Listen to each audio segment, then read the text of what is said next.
ఎవరో సర్వే చేసి టీవీలో చెప్పిండట. ఆయన చెప్పిండట మన గెలుపు మామూలుగా ఉండబోతలేదు. జూబ్లీహిల్స్ లో కాంగ్రెస్ వాళ్ళ డిపాజిట్ జల్లంతయ్యే విధంగా జమానా జప్తా అయ్యేటట్టు ఉంటుందని చెప్పి ఇప్పుడే ఇక్కడికి వస్తూ ఉంటే సర్వే వాళ్ళు చెప్తా ఉన్నారు.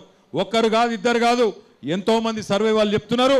జూబ్లీహిల్స్ ప్రజలు పూర్తి స్థాయిలో కాంగ్రెస్ పార్టీకి బుద్ధి చెప్పడానికి తెలంగాణ ప్రజలకు ఒక ఆశా దీపం లాగా మీ వైపే చూస్తూ ఉన్నారు.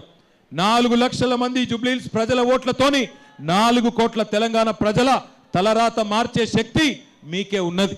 ఎందుకంటే జూబ్లీహిల్స్ లో కాంగ్రెస్ కు మీరు బుద్ధి చెప్తేనే నెలకు 2,500 రూపాయలు మహిళలకు వస్తాయి. జూబ్లీహిల్స్ లో మీరు కాంగ్రెస్ కు గట్టిగా ఓడిస్తేనే రేపు నెలకు 4,000 రూపాయల పెన్షన్ చాలు అవుతుంది.